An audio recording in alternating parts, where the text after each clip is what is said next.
बिस्मिल्लाहिर्रहमानिर्रहीम। नेक्स्ट हमारे पास जो टॉपिक है वो है होलोमॉर्फ ऑफ अ ग्रुप। हमने सिर्फ इस हिस्से पर फोकस करना है जो कि उसकी डेफिनेशन है।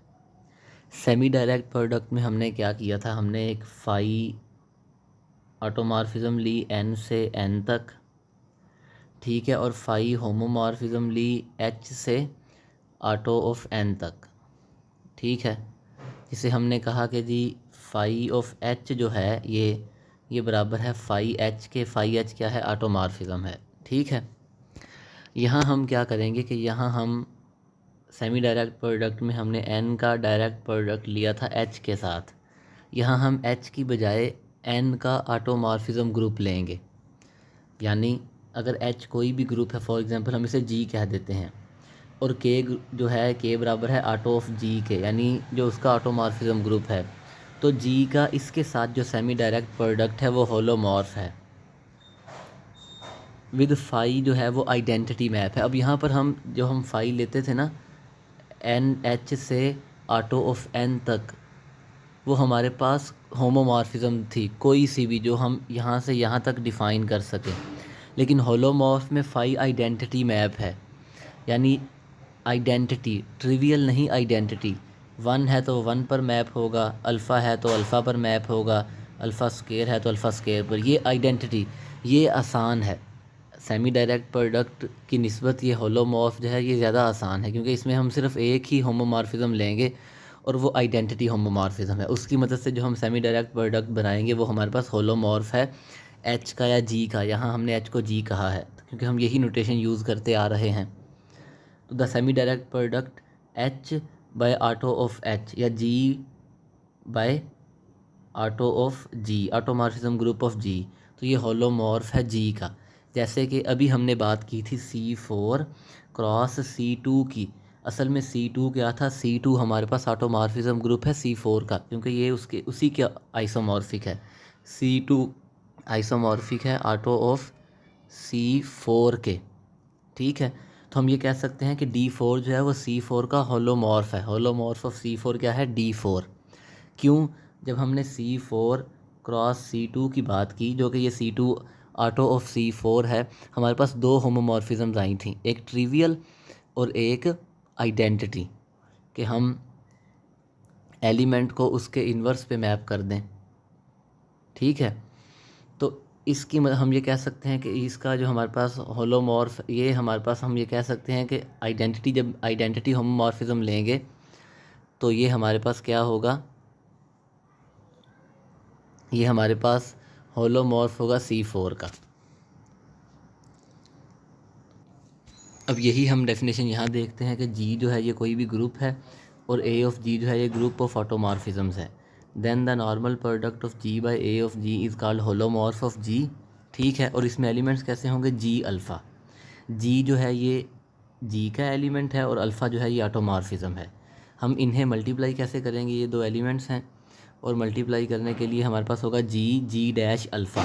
हम G डैश अल्फ़ा को ऐसे भी लिख सकते हैं, अल्फ़ा ऑफ G डैश, कि अल्फ़ा ऑटोमॉर्फिज्म है, G डैश पर अप्लाई होगी, जो आंसर आएगा हम उसे इससे रिप्लेस कर देंगे।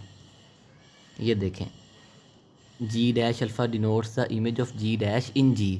अगर हम C3 क्रॉस C2 की बात करें तो ये उसका होलोमॉर्फ ही है। S3 जो है वो C3 का होलोमॉर्फ है। क्यों, क्योंकि जब हम C3 क्रॉस C2 की बात करते हैं तो C2 इसका ऑटोमॉर्फिज्म ग्रुप है। तो G का सेमी डायरेक्ट प्रोडक्ट उसके ऑटोमॉर्फिज्म ग्रुप के साथ, G के साथ, तो ये G C3 है और C2 उसका ऑटोमॉर्फिज्म ग्रुप है। तो फाई हम कौन सा, फाई होमोमॉर्फिज्म कौन सी लेंगे, जो आइडेंटिटी है।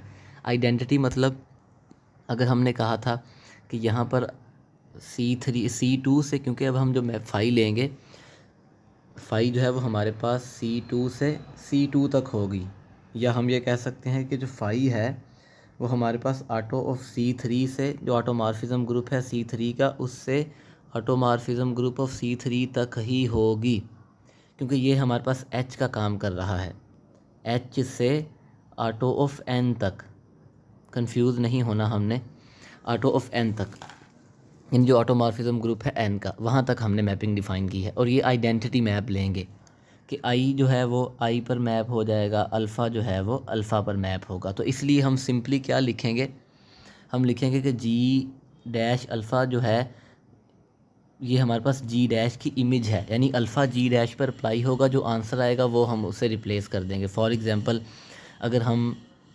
C3 क्रॉस C2 की ही बात करें, हम एक एलिमेंट लेते हैं जो कि हमारे पास है B और A।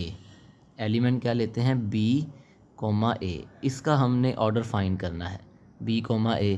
तो ये क्या होगा, B और B A, या हम ये कह देते हैं कि जी क्योंकि यहाँ पर एक एलिमेंट है और एक अल्फ़ा ऑटोमॉर्फिज्म है, तो हम ये कह देते हैं हमारे पास एक एलिमेंट B है और एक अल्फ़ा है। अल्फ़ा क्योंकि हमारे पास ऑटोमॉर्फिज्म है और इनटू B अल्फ़ा। अब इस अल्फ़ा के लिहाज से हमारे पास आंसर आएगा, क्योंकि क्योंकि हमारे पास यहाँ बी आई भी होगा, आइडेंटिटी ऑटोमॉर्फिज्म है और अल्फ़ा ऑटोमॉर्फिज्म है, तो ये भी C3 cross auto of C3 का एलिमेंट होगा, ये भी C3 cross auto of C3 का एक एलिमेंट होगा। बी और अल्फ़ा, बी C3 का एलिमेंट और अल्फ़ा जो है उसके ऑटोमॉर्फिज्म ग्रुप का एक एलिमेंट है, ऑटोमॉर्फिज्म है। तो जब हम इन्हें मल्टीप्लाई करेंगे B alpha into B alpha, तो ये क्या आएगा, बी और अल्फ़ा ऑफ बी और अल्फ़ा स्केयर।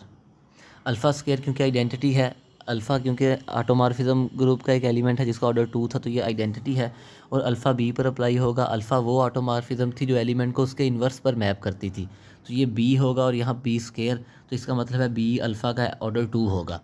तो इस तरह से हम फाइंड कर लेंगे, और कोई मतलब इसमें डिफ़िकल्टी नहीं है, बहुत ईजी है, डिफ़िकल्ट नहीं है ये। तो हम एलिमेंट्स को इस तरह से जी कोमा ए की बजाय जी ए भी लिख सकते हैं, और मल्टीप्लाई हम इस तरह से करेंगे। आगे हम बात करें V4 की, तो V4 जो है उसका हमने होलोमॉर्फ निकालना है। सबसे पहले तो हम V4 की ऑटोमॉर्फिज्म निकालेंगे और फिर उसकी मदद से हम समझेंगे, हमारे लिए बहुत आसानी होगी। सबसे पहले तो हम देख लेते हैं ना, V4 है और उसके जो ऑटोमॉर्फिज्म ग्रुप है उसमें 6 एलिमेंट्स हैं जो कि S3 के आइसोमॉर्फिक है।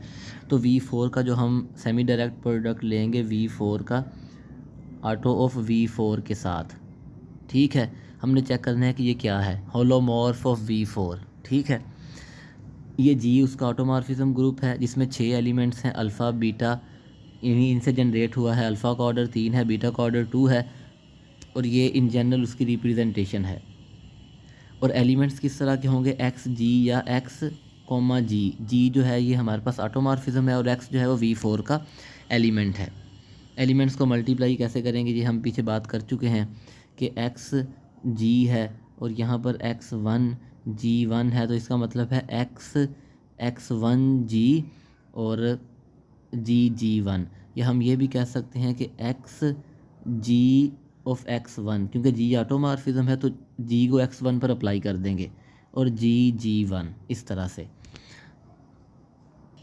हमने V4 की total number of automorphism find करनी है। ऑटोमॉर्फिज्म हमारे पास एक होमोमॉर्फिज्म है ग्रुप G से G तक। ऑटोमॉर्फिज्म क्या है, फंक्शन है जो ग्रुप G से G तक है, 1 है, ऑन टू है, और होमोमॉर्फिज्म है या एंडोमॉर्फिज्म। V4 में 4 एलिमेंट्स हैं, हम 1 ऑन टू फंक्शन फाइंड करेंगे जो हमारे पास होमोमॉर्फिज्म भी हों। एक तो आइडेंटिटी है कि हर एलिमेंट को अपने आप पर मैप कर दें। नेक्स्ट, अब ए जो है ये उसी एलिमेंट पर मैप होगा, ए का ऑर्डर 2 है, ए उसी एलिमेंट पर मैप होगा जिसका ऑर्डर 2 हो। अब यहाँ पर हर एलिमेंट का ऑर्डर 2 है, तो हम एक एलिमेंट को फिक्स कर लेते हैं कि सी को सी पर मैप करें, ए को बी पर और बी को ए पर। ये एक ऑटोमॉर्फिज्म है जिसका ऑर्डर 2 है।